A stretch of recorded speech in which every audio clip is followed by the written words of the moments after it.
كفى وسلام على عباده الذين اصطفى أما بعد أعوذ بالله من الشيطان الرجيم بسم الله الرحمن الرحيم ولا تحسبن الله غافلا عما يعمل الظالمون صدق الله العظيم 11 দলীয় ঐক্যের উদ্যোগে দেশব্যাপী বিভাগীয় সিরিজ প্রোগ্রামের অংশ হিসেবে ময়মনসিংহ বিভাগীয় শহরের কেন্দ্রস্থল রেলওয়ে কৃষ্ণচূড়া চত্বরে আয়োজিত আজকের এই ময়মনসিংহ বিভাগীয় সমাবেশে উপস্থিত সংগ্রামী সভাপতি, উপস্থিত 11 দলের কেন্দ্রীয় নেতৃবৃন্দ, সংগ্রামী আমার ময়মনসিংহ বিভাগের প্রাণপ্রিয় 11 দলের নেতাকর্মী ও সর্বস্তরের ময়মনসিংহবাসী, গণভোটের গণরায় কার্যকর ও জনদুর্ভোগ লাঘবের দাবিতে আয়োজিত আজকের সমাবেশে আমরা দ্ব্যর্থহীন ভাষায় বলতে চাই, 11 দল দায়িত্ব নিয়ে যেভাবে নির্বাচন পূর্ববর্তী এবং পরবর্তী সময়ে দেশের মানুষের পক্ষে ভূমিকা পালন করেছে, দেশের স্বার্থে অনেক বড় ত্যাগ এবং স্যাক্রিফাইস স্বীকার করেছে, ঠিক তদ্রূপ বাংলাদেশের স্বাধীনতা, বাংলার মানুষের অধিকার আদায়ের জন্য যে কোনো কঠিন থেকে কঠিনতর পথ অবলম্বন করতে আমরা কুণ্ঠিত হব না ইনশাআল্লাহ। সংগ্রামী দেশবাসী, আমরা সারা দেশের মানুষের দুয়ারে দুয়ারে যাচ্ছি, কাছে কাছে যাচ্ছি, আমাদের ভাগ্যের পরিবর্তনের জন্য নয়, আমরা এদেশের মানুষের সম্মান এবং গৌরব রক্ষা করার দাবি নিয়ে আমরা ঘুরছি।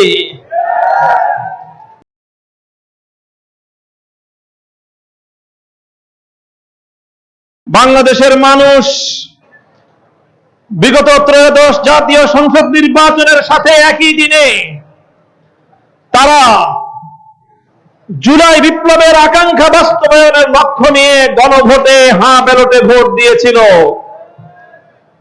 গণভোটে হাঁ অভূতপূর্ব এবং অনেক বড় ব্যবধানে 70% ভোট পেয়ে ঐতিহাসিক বিজয় অর্জন করেছে। আমরা লক্ষ্য করি, বাংলাদেশের স্বাধীনতার পর দীর্ঘ প্রায় 50 বছর পর্যন্ত বাংলাদেশের মানুষ 2 দলীয় শাসন ব্যবস্থার যাতা করে নিষ্পেষিত হয়ে আসছে। পর্যায়ক্রমে ফ্যাসিবাদী স্বৈরাচারী শেখ হাসিনা ক্ষমতার মসনদকে কুক্ষিগত করে বাংলাদেশের মানুষের উপর জুলুম, নির্যাতন এবং বৈষম্যের স্টিমরোলার পরিচালনা করেছিল। এদেশের মানুষের উপর গুম, খুন, হত্যাকাণ্ড সহ গোটা দেশের মানুষের জীবনে নাভিশ্বাস তুলে ফেলেছিল। বাংলাদেশের মানুষকে বোকারাম সাজিয়ে শেখ হাসিনা গণতন্ত্রকে নতুন ভাবে এদেশের মানুষের সামনে সংজ্ঞায়িত করবার অপচেষ্টা চালিয়েছিল। আপনাদের মনে থাকবার কথা, ফ্যাসিবাদী শেখ হাসিনা বলতো উন্নয়নের গণতন্ত্র, অর্থাৎ দেশের মানুষের মতামতের প্রয়োজন নাই, দেশের মানুষের ভোটাধিকারের প্রয়োজন নাই। তাই 2014 সালে বিনা ভোটের সরকার, 2018 সালে রাতের ভোটের সরকার, 2024 সালে আমি আর ডামি মার্কা নির্বাচন করে গণভোটে জনগণের ভোটাধিকারকে ছিনতাই করে বাংলার মানুষের অধিকারকে সে তার পায়ের নিচে পিষ্ট করেছিল। আর বিএনপি শুধুমাত্র ঈদের চাঁদের অপেক্ষা করেছিল, কবে চাঁদ উঠবে, ঈদ আসবে, তারপরে আন্দোলন হবে। 15 বছর পর্যন্ত বিএনপি নেতৃত্বের ব্যর্থতার মাসুল হিসেবে এদেশের যুবকেরা প্রাণ দিয়েছে, এদেশের মানুষেরা জীবন দিয়েছে, রক্ত দিয়েছে 2013 সালের শাপলা চত্বরে, রক্ত দিয়েছে 2021 সালের প্রতিবিরোধী আন্দোলনে, রক্ত দিয়েছে আল্লামা সাঈদীকে মিথ্যা মামলায় ফাঁসির রায় দেওয়ার প্রেক্ষিতে গড়ে ওঠা বিদ্রোহী আন্দোলনে, রক্ত দিয়েছে 2024 সালের বৈষম্য বিরোধী আন্দোলনে। রক্তের সাগর পেরিয়ে 36শে জুলাই 2024 সালের 5ই আগস্ট বাংলার মানুষ নতুন করে স্বাধীনতার সূর্য ছিনিয়ে এনেছে। বাংলাদেশের মানুষ সেকেন্ড রিপাবলিক গঠন করবার জন্য 24 সালের জুলাই বিপ্লবীদের নেতৃত্বে আন্দোলন করলো। জুলাই বিপ্লবীরা ঘোষণা করলো 47, 71 আর 24-এর আন্দোলনের ভিত্তিতে আগামীর বাংলাদেশ গড়ে উঠবে।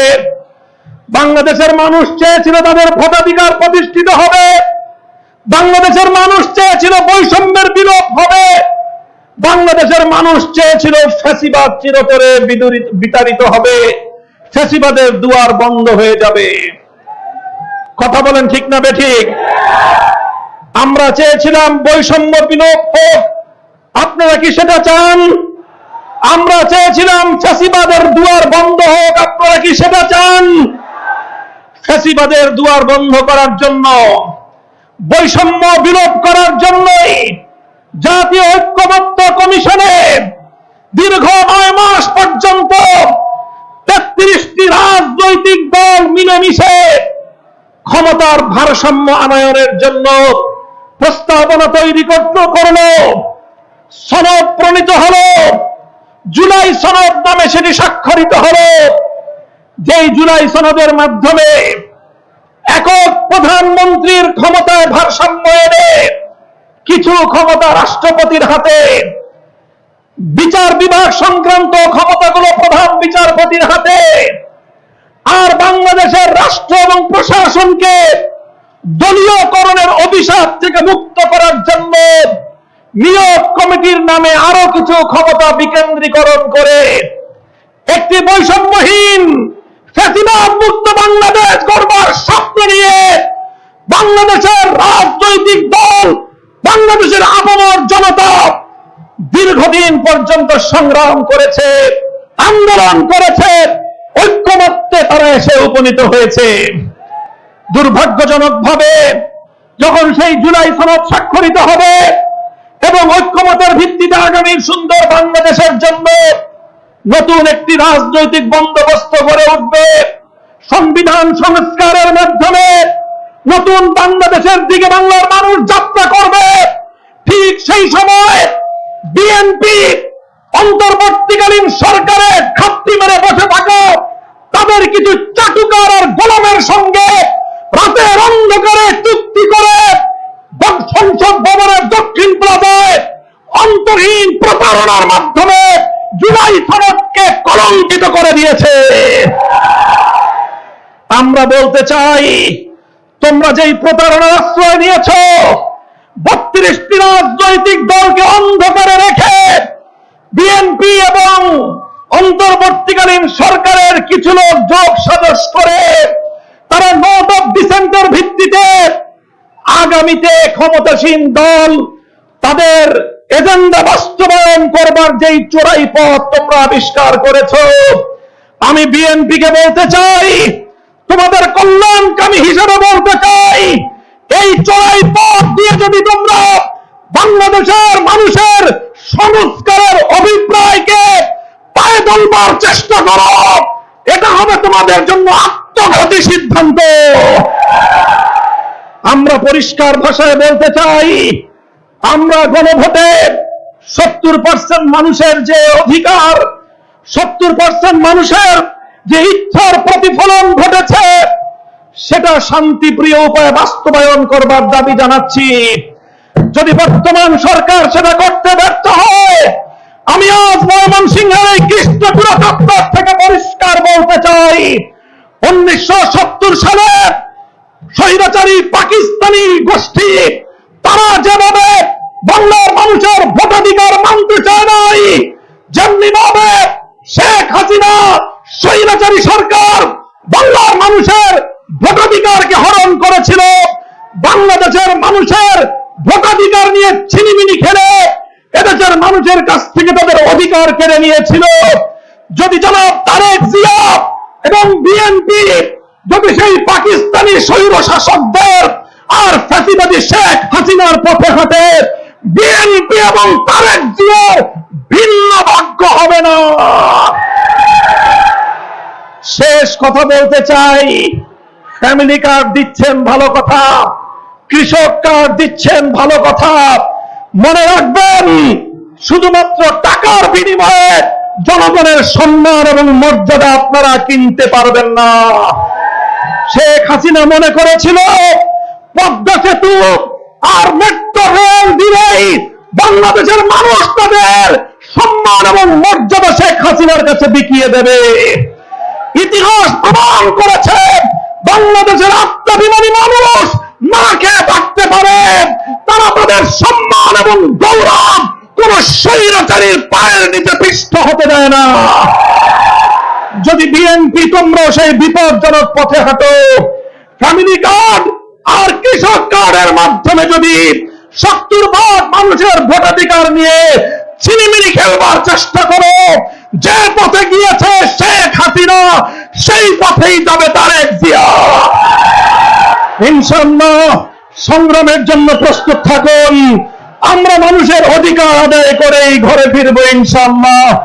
নাসরুম মিনাল্লাহি ওয়া ফাতহুন করিব ওয়া আখিরু দাওয়ানা আলহামদুলিল্লাহি রাব্বিল আলামিন। আসসালামু আলাইকুম ওয়া রাহমাতুল্লাহ। সংগ্রামী সাথী বন্ধুগণ, এ পর্যায়ে সভাপতির বক্তব্য রাখছেন বাংলাদেশ জামাত ইসলামী কেন্দ্রীয়